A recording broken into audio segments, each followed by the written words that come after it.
नमस्कार, आप देख रहे हैं काला सच न्यूज। पूर्व विधायक ने किसानों के समर्थन में दिया धरना। पूर्व विधायक नारायण पाल ने खुनसरा गांव पहुंचकर किसानों द्वारा केले की फसल जोतने के मामले में किसानों का समर्थन करते हुए पूर्व विधायक नारायण पाल ने अपने समर्थकों के साथ खुनसरा गांव पहुंचकर एक दिवसीय सांकेतिक धरना दिया। बता दें कि सरकार ने किसानों की आय बढ़ाने के मकसद से केले की खेती की योजना बनाई थी, जिसके तहत उद्यान विभाग ने मनरेगा के तहत किसानों को केले की पौध मुहैया कराती है। मनरेगा योजना में लाभार्थी काश्तकारों को विकासखंड सितारगंज से मनरेगा के तहत बुआई, निराई आदि के लिए मजदूरी दिए जाने का प्रावधान भी है। इससे प्रभावित होकर ग्राम खुनसरा के काश्तकार राजेश कुमार, शेर सिंह व रमेश कुमार ने अपनी 4 एकड़ भूमि पर केले की खेती करने का विचार बनाया। जून 2019 में उद्यान विभाग ने उन्हें केले की प्रत्येक को 1500 केले पौधे मुहैया कराए गए। इस पर काश्तकार ने 4 एकड़ भूमि पर मनरेगा से मिली मजदूरी से केले की पौध लगा दी। पौधे लगाने के बाद खेत की जुताई, खाद व उर्वरकों का खर्च किसानों ने खुद उठाया। इस पर 20 माह के दौरान उनके 3 से 3.5 लाख रुपए खर्च हो गए। लगातार फसल की देखभाल की गई। अब जब फसल तैयार हुई तो खरीदारों की खोज शुरू की गई। कई दिन लगाने के बाद किसानों को केले के 2 रुपए प्रति किलोग्राम के खरीदार भी नहीं मिले। ये देख काश्तकारों के होश उड़ गए। हिसाब लगाया गया तो पता चला कि इस रेट के केले की फसल तैयार होने तक की आधी लागत भी प्राप्त नहीं होगी। काफी कोशिशों के बाद जब रेट नहीं मिला तो क्षुब्ध किसानों ने खेत में खड़ी फसल को ट्रैक्टर से जोत दिया। काश्तकार रमेश यादव का कहना है कि केले की फसल को लगाकर वे कर्ज में डूब गए हैं। साथ ही 20 माह तक खेत में कई और फसल नहीं बो सकते हैं। वह घाटा अलग से उठा रहे हैं। ऐसे में सरकार को किसानों की फसल बोने को कहने से पूर्व उनके विपणन की व्यवस्था करनी चाहिए, अन्यथा किसानों को धोखे में नहीं रखना चाहिए। पहले ये केला सरकार ने दिया था ताकि हमारी गरीबी दूर हो, हम खुशहाल हों। लेकिन खुशहाली होने की वजह हम तो गरीबी आ गई। केले का हमें रेट नहीं मिला, जो कि हम मंडियों में ले जाते 1.5-2 रुपये किलो बिक रहा था।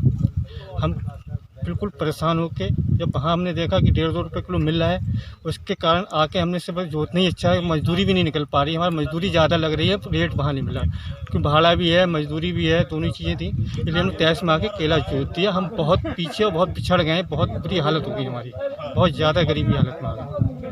चाहते हैं कि हमें कुछ मुआवजा मिले सरकार से ताकि हम आगे कोई और फसल इसमें लगा सकें। हमारे पास लागत लगाने के लिए आगे पैसे तक नहीं है कि हम क्या फसल इसमें करेंगे, कहाँ से पैसा लाएं। विभाग से कुछ चाहते हैं मुआवजा मिले, सरकार से कुछ मिले तो हम आगे कुछ कर सकें।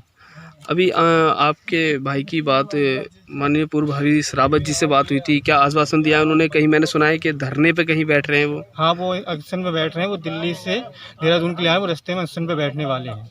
अच्छा, क्या आश्वासन मिला वहाँ से? वो कह रहे हैं हम कुछ ना कुछ आपको करते हैं, सरकार के लिए, सरकार से कहते हैं कुछ करते हैं, विभाग से भी कहते हैं आपको कुछ मदद कराएंगे। और ये शासन प्रशासन का ध्यान आकर्षित करना है। इन्होंने पूरे परिवार ने मेहनत की। 4.25 एकड़ में इन्होंने केला लगाया और 1500 पेड़ इनको शायद दिए और बड़ी मुश्किल से चयनित हुए ये 3 लोग सितारगंज में, जो केले लगाने के लिए उन्हें अनुमति किया गया कि सरकार से भाई तुम्हें हम केले के पौधे देंगे। अब इन्होंने 2,85,000 की तो खाद ली और उसके बाद मजदूरी 1.5 लाख की तो मजदूरी हो गई 4.25 एकड़ में। और उसके बाद पूरा परिवार भी लगा और इसमें लदान ढुलान ट्रांसपोर्ट वगैरह में मेरे ख्याल से इनका 7 लाख रुपया शायद खर्च हुआ है। 7 लाख करीब खर्च हुआ। और जब ये मार्केट में लेके गए तो मार्केट में उसे कोई पूछने वाला नहीं था, तो इन्होंने जो पूरे अपनी ताकत लगा दी, जोड़ तोड़ कर। यही है कि 7 लाख की तो लागत है उसमें, और वो फसल जो इनकी बिक रही थी वो 30,000 की बिक रही थी।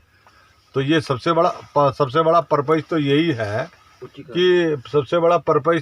है कि भाई किसान का होगा क्या। किसानों ये जो है, ये रमेश यादव, शेर सिंह यादव, राजेश यादव, जो ये नजीर है, जो भारत के किसानों की जो नजीर है, जो ये जो तस्वीर सामने आई है, ये भारत के किसानों की भी है। तो आज मैं खुनसरा गांव में बैठा हूं और इस आशय के साथ बैठा हूँ कि शासन प्रशासन की आंखें खुलेंगी। जो सरकार किसानों की तरक्की समृद्धता की जो बात करती है सरकारें, उनकी आंखें खुलनी चाहिए। आंखें बंद हैं उनकी, जो किसानों की बात को नहीं मान रहे हैं, किसानों की समस्या नहीं सुन रहे हैं। अगर ये जो इन्होंने कानून बनाए ये ख़त्म नहीं किया और समर्थन मूल्य अगर पुख्ता तरीके से किसान को अगर नहीं मिलेगा तो किसान तो बर्बाद होगा। और आपने देखा हो 10 साल के अंदर हजारों किसानों ने आत्महत्या की है। अगर ये यादव बंधु अगर थोड़ा सा भी समृद्ध नहीं होते तो इनकी 24 अप्रैल को इनकी बेटी की शादी है। इन्होंने ये फसल इसलिए उगाई थी कि हम कर्जे से मुक्त हो जाएंगे, बेटी की शादी आदि भी कर लेंगे। अगर ये थोड़े से भी अगर सक्षम नहीं होते तो ये आत्महत्या कर लेते। ये बात बिल्कुल मैं दावे के साथ कह सकता हूँ। बहुत अफसोस की बात है। शासन प्रशासन को सचेत होना चाहिए इस मामले में।